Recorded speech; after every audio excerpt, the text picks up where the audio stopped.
Сегодня мы продолжаем изучать ведическую астрологию, и сегодня я расскажу вам о домах в натальной карте.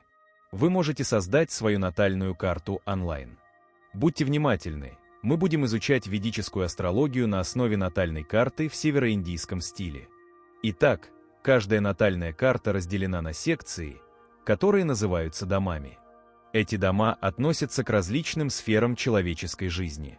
В ведической системе дома — это бхавы. Когда вы смотрите на натальную карту, неважно, западная это астрология или ведическая, она всегда будет разделена на 12 домов. Первый дом всегда находится на асценденте. Если коротко, то он представляет ваше тело, нас самих, вашу личность. Второй дом идет за первым против часовой стрелки. Это дом ваших денег и достатка. Третий дом обозначает ваших братьев и сестер. Четвертый дом – вашу мать и домашнюю обстановку. В ведической астрологии каждый дом находится под отдельным знаком, в отличие от западной, где в одном доме может быть два знака одновременно. Первый дом, там где асцендент, это будет один знак зодиака. Второй дом – следующий знак. Третий дом – следующий знак и так далее. Давайте посмотрим на примере этой натальной карты. Здесь восходящий знак, он же знак первого дома, обозначен цифрой 5, это лев. Напомню, цифры в домах в ведической натальной карте – это номер знака, а не номер дома. Итак, пятый знак – это лев, он восходящий, и лев занимает весь первый дом. Следующий знак под номером 6 – это дева, и она занимает весь второй дом. Следующий знак под номером 7 – это весы, весь третий дом в весах, и так по кругу зодиака. Определенные дома группируются вместе, имея схожую цель. Кендра или угловые дома – это первый, четвертый, седьмой и 10 дома. Они образуют этот большой квадрат в середине карты. Планеты, расположенные в них, дают вам силу и энергию, помогают продвигаться вперед. Эти дома – движущая сила карты, источник мотивации и стремления к действию. Если же угловые дома пусты, без планет, вам может не хватать мотивации или четкого направления в определенных сферах жизни. Трикона или тригональные дома – это первый дом, пятый дом и 9 дом. Трикона означает треугольную форму. Первый дом был домом Кендра, но он также трикона. Это самый важный дом, показывающий, как Лагна управляет всем в вашей жизни, как она движет вас вперед. Это был момент вашего рождения, восходящий знак. Эти дома трикона – дома удачи, благословений, приходящих из прошлой жизни. Дустхана дома – это дома страданий, вызовов, трудностей, потому что все знают, что жизнь полна света и тьмы. Они показывают трудные кармы, возвращающиеся через знаки и планетные размещения там. Вот они, третий дом, 6, 8 и 12. 6, 8 и 12 дома самые сложные из всех. Упачая дома – это третий дом, 6 дом, 10 дом и 11. Упачая означает рост, улучшение со временем. Сферы жизни, символизируемые этими домами, независимо от того, какие в них планеты, улучшаются со временем. Вы даже можете получить рост и благополучие, несмотря на очень сложные обстоятельства. Обратите внимание на то, какие дома в вашей карте имеют по крайней мере одну планету, занимающую их. В некоторых домах может быть сразу несколько планет, тогда много вашего внимания и энергии будет уходить именно в те сферы жизни, которые символизирует этот дом. Если в одном и том же доме более 4 планет, то можно сказать, что вы будете испытывать трудности и препятствия в той сфере жизни, за которую отвечает этот дом. Давайте теперь изучим значение каждого дома в ведической астрологии. Первый дом в вашей карте – это тот, где находится ваш асцендент. Асцендент также называют восходящий знак или лагна. Первый дом говорит много о вашем физическом теле, внешности, здоровье, темпераменте и интеллекте. По первому дому определяется ваш тип телосложения. Люди могут понять особенности вашей внешности, худощавость или полноту, привлекательность, цвет кожи и другие физические черты. Знак, в котором находится ваш асцендент и первый дом, планеты в этом доме, а также аспекты к нему, отражают то, насколько вы способны принимать обдуманные решения и делать правильный выбор в жизни. Здесь также проявляется сила вашей личности, то есть то, какое первое впечатление вы производите на окружающих.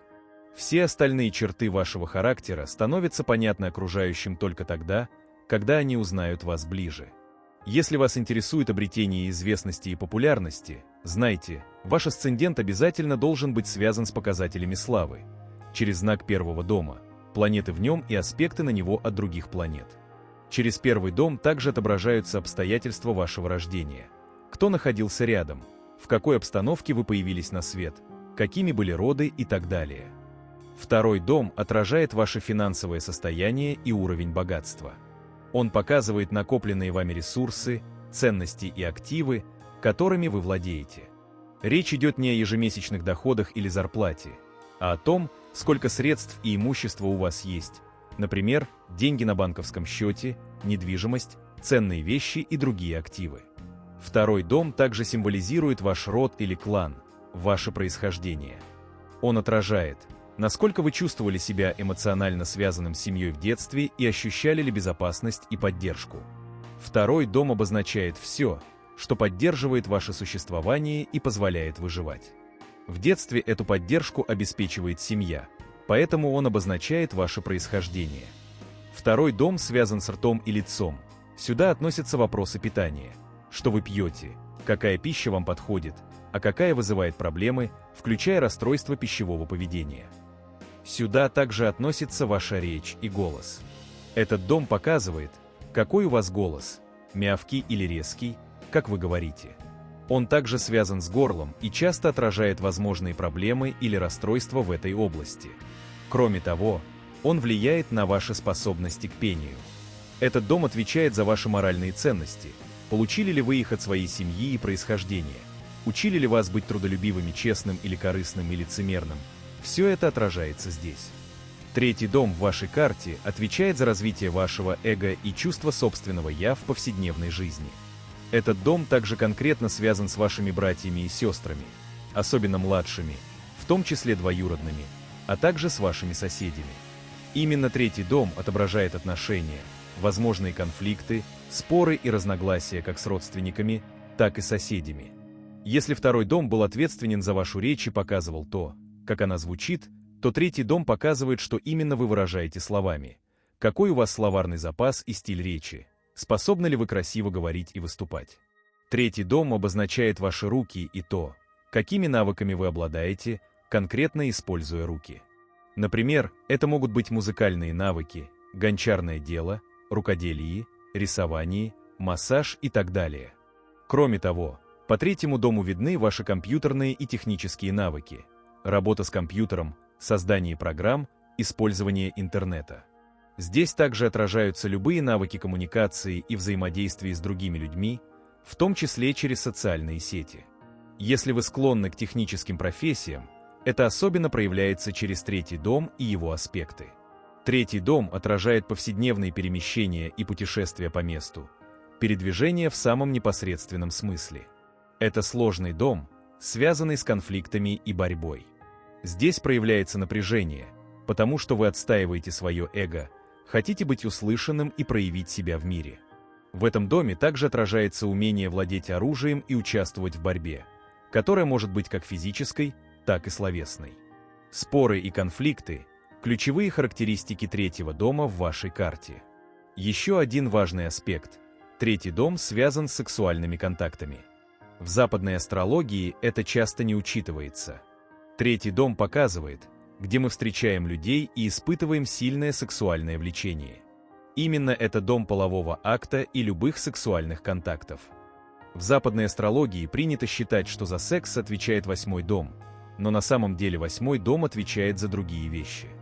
Да, иногда он связан с проституцией и торговлей сексом, поскольку это дом денег. А вот третий дом действительно отражает сексуальное желание и сексуальную активность. Четвертый дом натальной карты показывает вашу биологическую мать, ту, которая вас родила.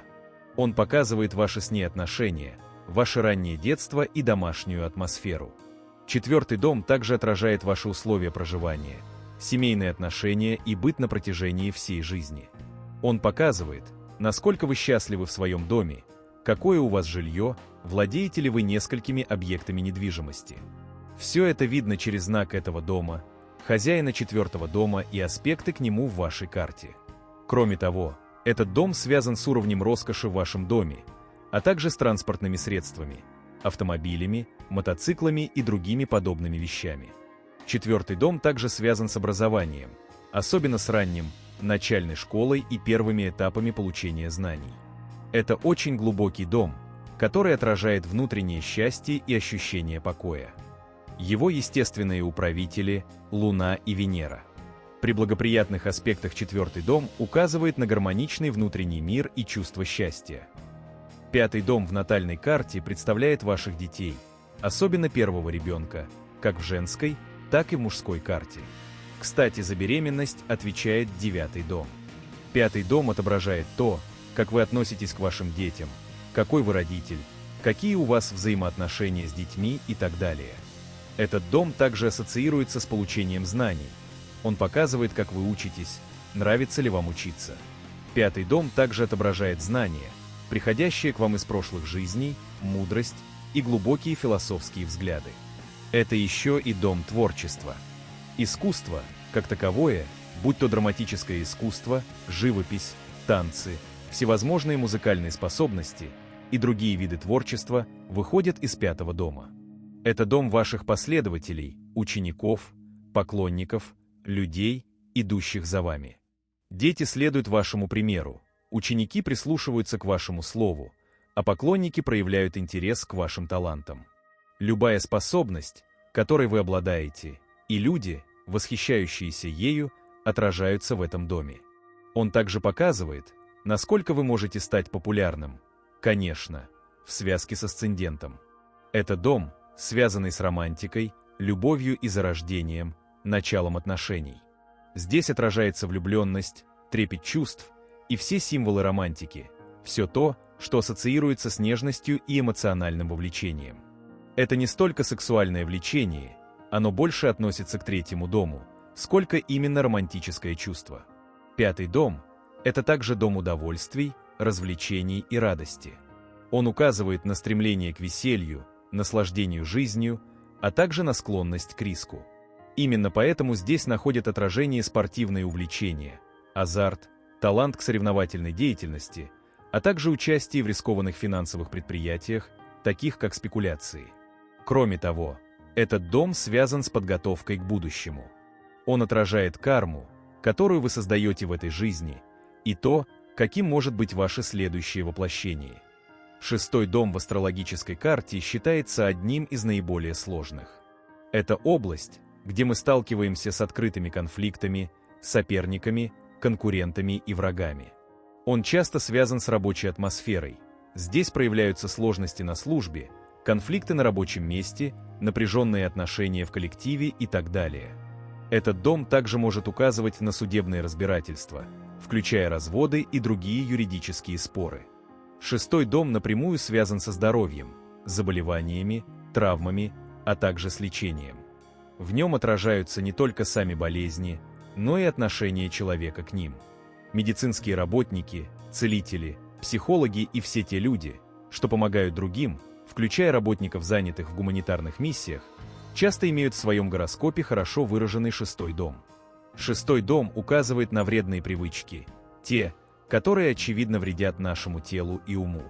Это может быть курение, неправильное питание, переедание, лень, зависимость от шопинга, накопление долгов по кредитным картам, все, что затягивает человека в деструктивные циклы. Почему именно здесь? Потому что 6-й дом связан с долгами, как материальными, так и кармическими. Однако важно помнить, что 6-й дом относится к категории упачая домов, домов роста. Это означает, что трудности, с которыми вы здесь сталкиваетесь, скорее всего будут преодолены со временем, развивая в вас силу и выносливость. Люди с сильным 6-м домом часто становятся очень стойкими именно благодаря этим жизненным вызовам. Этот дом также управляет служением и подчиненными. Он показывает слуг, помощников, работников, а для тех, кто руководит, сотрудников и подчиненных на работе. Кроме того, Шестой дом символизирует неродную мать, мачеху, а также ваших домашних животных. Седьмой дом в астрологической карте расположен прямо напротив первого, напротив вашего асцендента. Он символизирует партнерство во всех его формах. Прежде всего, это дом супружества, брака и длительных, устойчивых интимных отношений. Планеты, расположенные в седьмом доме, могут указывать на тип вашего супруга или супруги, но чаще всего отражают характер ваших взаимоотношений с партнером, как вы взаимодействуете, как реагируете и что проецируете в паре.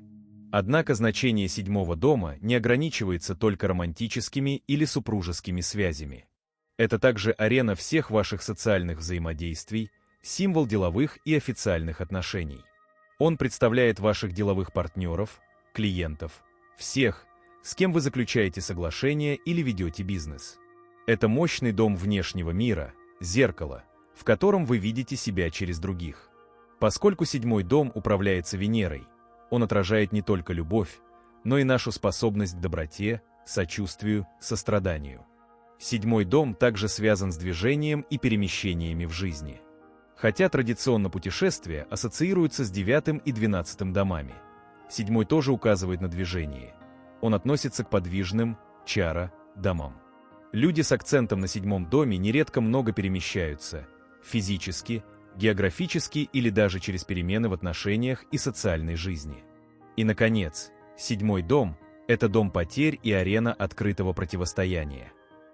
Он показывает тех, кто может бросить вам вызов лицом к лицу. Недаром в ведической астрологии это дом открытой войны. Отношения в паре и партнерство, как известно, могут быть полны напряжения. Здесь проявляется как любовь, так и конфликты, ведь любовь и ненависть часто идут рядом. В неблагоприятных случаях седьмой дом может указывать даже на глубокое противостояние, войну с партнером. Восьмой дом – один из самых мистических и непростых в астрологической карте.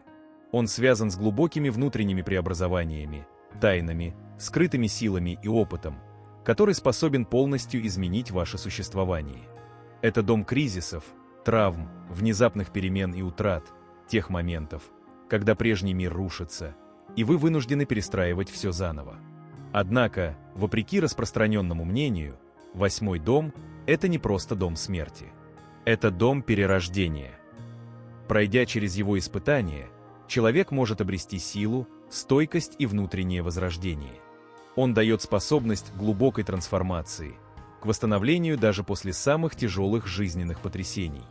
Здесь формируется настоящий навык выживания, не только физического, но и эмоционального, психологического. Люди с сильным влиянием восьмого дома часто становятся целителями в самом широком смысле – врачами, хирургами, психологами, терапевтами, консультантами по кризисным ситуациям. Их дар помогать другим рождается из собственного опыта боли и преодоления. С материальной стороны восьмой дом управляет тем, что приходит извне – наследством, деньгами партнера, инвестициями, страхованием, налогами, всем, что связано с управлением чужими ресурсами. Также это дом оккультных знаний, магии и астрологии. Люди с активным восьмым домом могут обладать врожденной интуицией, интересом к скрытым знаниям и магическими способностями. Девятый дом – один из самых благоприятных и удачливых домов в натальной карте. Он связан с высшими аспектами жизни – духовным развитием, мудростью, религией и верой, вашей жизненной философией. Это дом вашего мировоззрения, системы убеждений, вашего высшего образования и академических знаний. Девятый дом указывает на гуру, наставников, духовных учителей, а также на роли, которые вы сами можете однажды занять, передавая знания другим.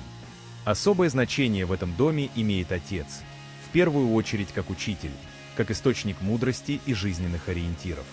По планетам и аспектам в девятом доме можно судить, был ли Отец поддержкой и направлением вашей жизни или же остался отдаленной, непонятной фигурой. Высшее образование, университеты, академические степени, а также преподавание на высоком уровне – все это связано с девятым домом. Также он отвечает за международный бизнес и контакты, дальние путешествия, знакомство с другими культурами, паломничество и духовные странствия. И, наконец, один из глубинных секретов девятого дома заключается в том, что он содержит огромную информацию о ваших прошлых воплощениях. Деяние прошлой жизни влияет на вашу удачу в этой жизни, поэтому этот дом называется домом Бхагья, что означает и удачу, и карму одновременно. 10-й дом – один из самых значимых в натальной карте, потому что он показывает ваше положение в мире, ваши поступки, достижения и то, с чем вы останетесь в памяти окружающих. Это дом кармы, ваших дел, направленных вовне, в общество. Здесь формируется ваша репутация, профессиональный путь и социальный статус. Даже если у человека нет традиционной карьеры, 10-й дом все равно укажет на его вклад в мир, что он делает, как проявляет себя, в чем добивается признания. Это может быть работа, общественная деятельность, творчество или любое другое дело, через которое человек становится известным или уважаемым. 10-й дом также показывает ваш стиль работы и ту профессиональную сферу, в которой вы находитесь. Работаете ли вы организованно и последовательно, или, возможно, креативно и импульсивно? Все это проявление 10-го дома. Кроме того, этот дом отвечает за отношения с начальством, руководителями, авторитетными фигурами и за то, как вы вписываетесь в иерархии, профессиональные, социальные и государственные. Он отражает не только ваше положение в обществе, но и ваши амбиции и способность достигать вершин. Что касается отца, 10-й дом показывает его социальный и материальный статус, его положение в обществе и карьерную реализацию. В то время как 9-й дом описывает ваши личные отношения с отцом как с наставником, 10-й – это его реальный успех и роль как фигура влияния. 11-й дом – это дом исполнения желаний.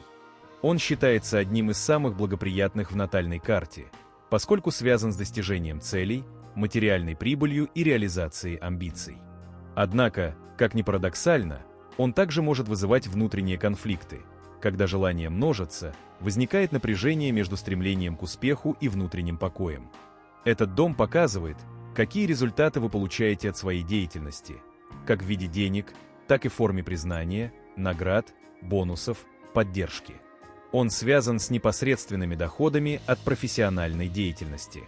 11-й дом управляет вашим социальным окружением, друзьями, коллегами, единомышленниками, старшими братьями и сестрами, профессиональными сообществами. Это ваш круг общения, ваши связи, ваша сеть.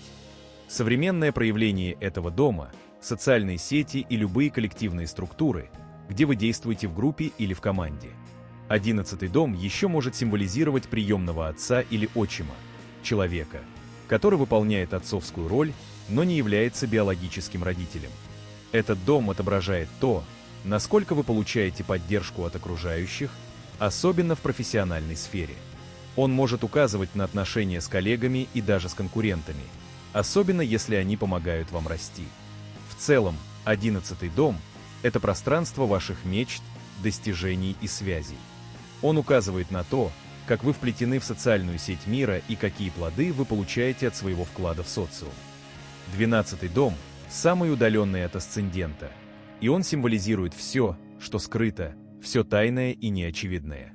Это дом завершения, отпускания, уединения и глубокой духовной связи. Он указывает на то, что находится за пределами повседневного восприятия, другие миры, бессознательное, интуиция и даже связь с божественным. Ключевая тема 12-го дома – это расставание с материальным. Он показывает утраты, расходы и долги, все, что уходит из вашей жизни. Но не всегда это плохо, если траты осознаны, на благотворительность, помощь другим, духовные цели – это создает мощную позитивную карму. Этот дом отвечает за эмиграцию, длительные поездки, работу и жизнь за границей. Если вы тесно связаны с другими странами или культурами, 12-й дом в вашей карте, скорее всего, активен. Он также управляет сном, ночным временем и интимной жизнью в браке. Здесь можно увидеть, насколько человек умеет отдыхать, насколько гармонична его сексуальность и внутреннее спокойствие. Бессонница, тревожные сны или, наоборот, глубокий медитативный сон – все это лежит в сфере 12-го дома. Этот дом связан с изоляцией, добровольной или вынужденной. Он показывает больницы, монастыри, тюрьму, закрытые реабилитационные центры, все те учреждения, где человек оказывается в изоляции и уединении, чтобы переосмыслить свою жизнь. Но также он обозначает и учреждения крупного масштаба, финансовые, международные или благотворительные. Вы можете как попасть туда, так и работать там. Но самое важное значение 12-го дома – он дает духовное освобождение, настоящую связь с Всевышним, с Богом. Это прекрасный дом для духовной практики и развития, дом мокши, окончательного освобождения от материальных уз. Люди с сильным 12-м домом могут обладать глубоким стремлением к духовному уединению, уходу от мирской суеты и соединению с Абсолютом. Это дом медитации, молитвы, растворения эго и погружения в божественное.